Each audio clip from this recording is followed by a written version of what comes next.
برادر مکرم حضرت مولانا قاضی حسن رضا صاحب دامت برکاتہ العالیہ، برادران اسلام، نماز جمعہ کے لیے صرف 10 منٹ باقی ہیں اور اس وقت کسی خاص موضوع پر گفتگو کرنا ممکن نہیں۔ میں دل کی گہرائیوں سے خراج محبت پیش کرتا ہوں اپنے محترم بھائی قاضی حسن رضا صاحب کہ انہوں نے یہاں تعلیم، تدریس اور تربیت کا جو انتظام اور جس انداز سے، جس اسلوب سے اس سارے عمل کو آگے بڑھایا ہے، وہ لائق رشک بھی ہے، لائق تقلید بھی ہے، لائق مبارکباد بھی ہے۔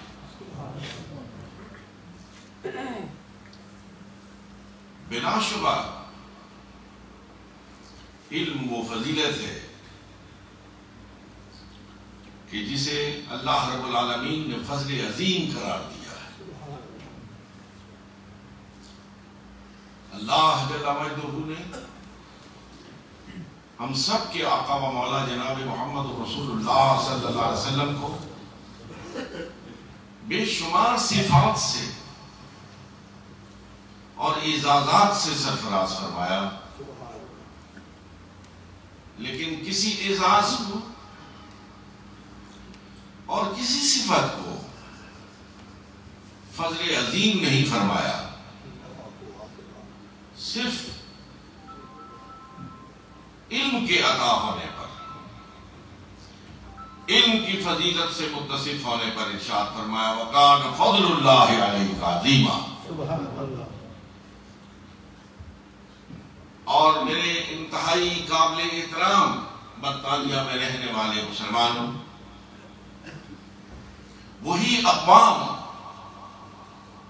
اقوام کی صف میں آج عزت اور آبرو کے ساتھ کھڑی ہو سکتی ہیں جو اس فضل عظیم سے سرفراز ہوتی ہیں، جن کو علمی مقام پر برتری حاصل ہوتی ہے۔ اور مجھے یہ کہنے میں قطعاً تحمل نہیں کہ مسلمانوں پر ایک وقت ایسا تھا جب انہوں نے علم کا تاج سر پہ رکھا اور اقوام عالم کی رہبری اور رہنمائی کا فریضہ سر انجام دیا۔ جس طرح آج دنیا بھر سے لوگ حصول علم کے لیے مغرب کی طرف رجوع کرتے ہیں، یہاں کی یونیورسٹیوں سے مستفید ہوتے ہیں، بالکل اسی طرح وہ زمانہ جسے یورپ کا ڈارک ایجز کا زمانہ کہا جاتا ہے، اس وقت یورپ کے سفید رنگت والے لوگ بغداد، غرناطہ، ان تمام مسلمان مراکز علم کی طرف جاتے ہوئے دکھائی دیتے ہیں جہاں اس وقت علم کے سودے پھوٹتے تھے۔ اللہ اکبر، اللہ اکبر۔ انتہائی قابل احترام سامعین محترم، یہاں صرف 1 منٹ کے لیے میں آپ کی توجہ اس جانب مبذول کرانا چاہتا ہوں کہ ہمارے آقا نبی محتشم علیہ السلام نے علوم دینیا کی سرپرستی نہیں فرمائی، صرف قرآن، حدیث، سنت کے علوم کی سرپرستی نہیں فرمائی، بلکہ میرے آقا و مولا علیہ السلام نے وہ تمام مروج علوم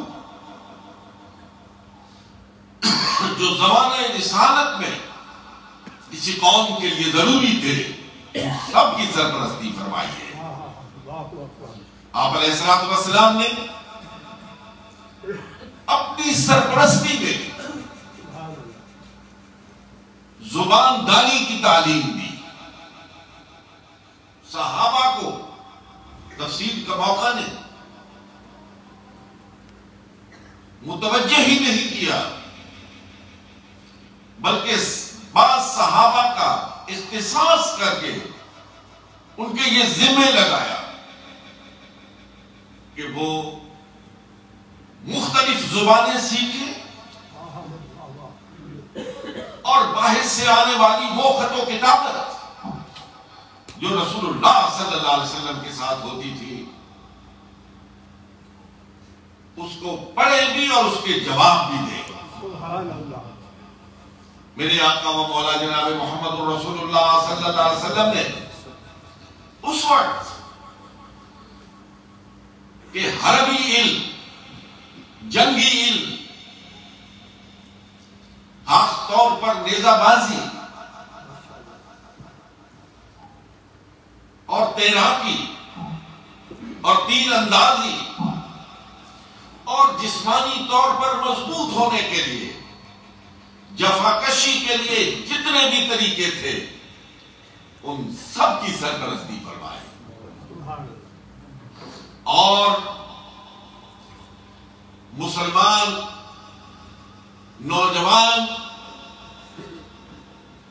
جو قیامت تک محمد عربی صلی اللہ علیہ وسلم کے قدموں کو چوم کر اپنی زندگی کا سفر طے کرنے کا ارادہ رکھتا ہے، اسے اس جانب متوجہ کیا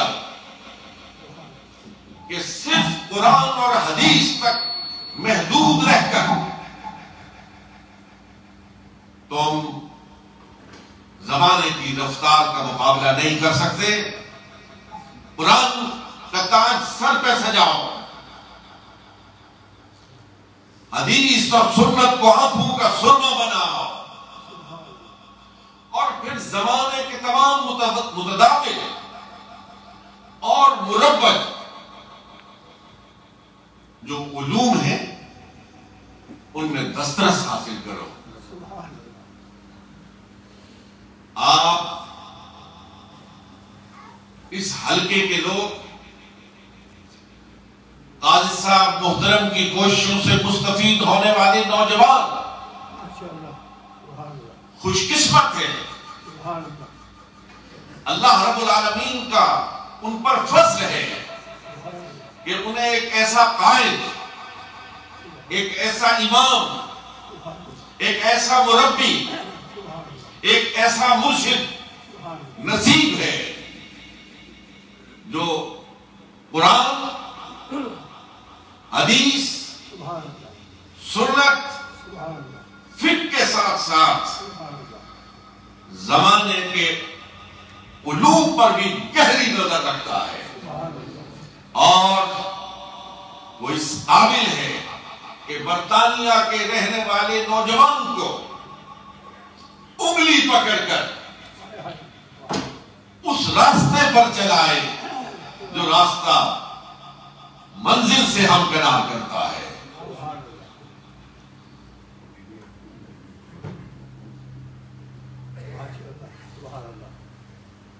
مجھے اس بات کی خوشی ہے، میں چند روز پہلے ہر دفعہ آتا ہوں، ہمارا بڑا گہرا رشتہ ہے، ہمارا طریقت کا رشتہ ہے، روحانیت کا رشتہ ہے، وہ رشتہ ہے جو سارے رشتوں پر بھاری رشتہ ہوتا ہے۔ مجھے چند روز پہلے جب یہاں آیا اور حضرت قاضی صاحب محترم کی زبان سے معلوم ہوا کہ یہاں بیٹوں کے ساتھ ساتھ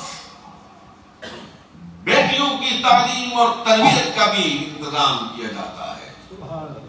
میں نے بہت عرصہ پہلے برمنگھم میں ایک سنی کانفرنس میں گفتگو کرتے ہوئے عرض کیا تھا کہ اسلام پر یہ بہت بڑا الزام ہے کہ ہم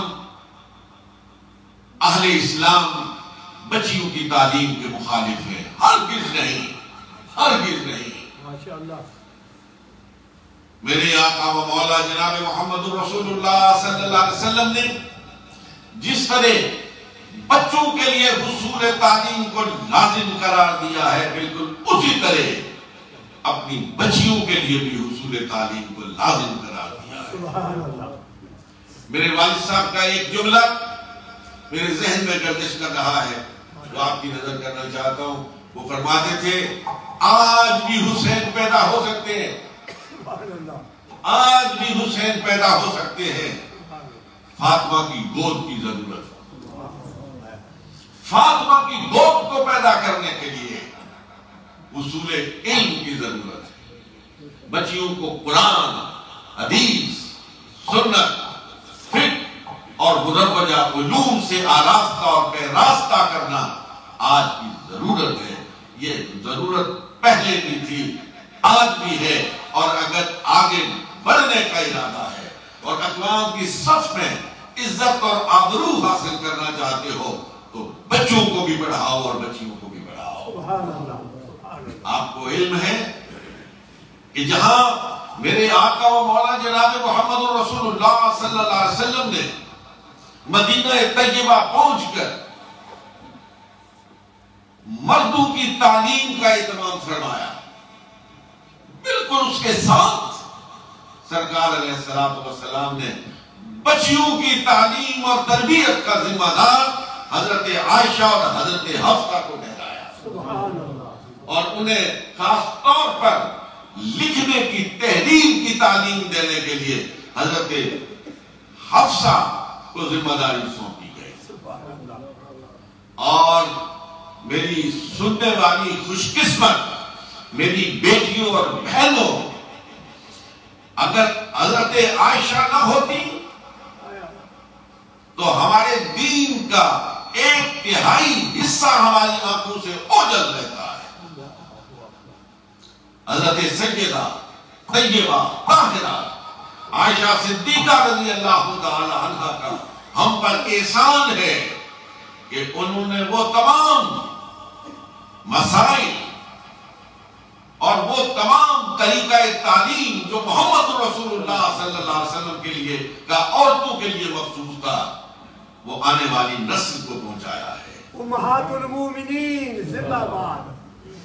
آج اشد ضرورت ہے کہ بچیوں کی تعلیم اور تربیت کا اہتمام کیا جائے، لیکن ضرورت ہے اس بات کی کہ بچیوں کی تعلیم اور تربیت کے ایسے ادارے ہوں جہاں پر تعلیم ہو لیکن ان کی عزت، ان کی عصمت اور ان کی عفت کی بھی چوکیداری ہے۔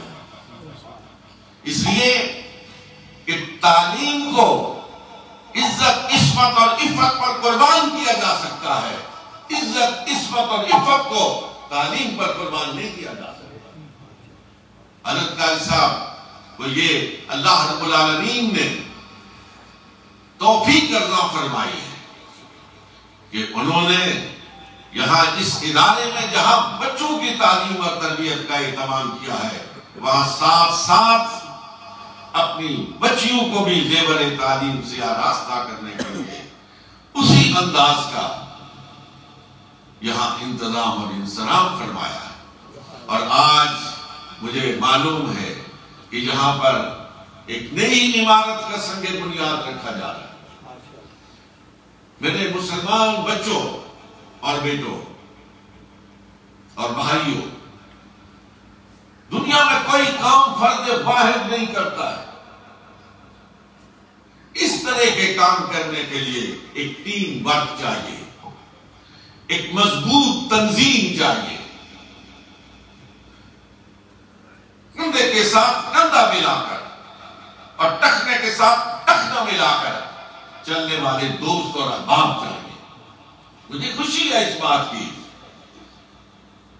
کہ آپ کے تعاون سے حضرت قاری صاحب نے اس وقت تک جو کارنامہ سر انجام دیا وہ لائق رشک ہے، لیکن اس کو آگے بڑھانے کے لیے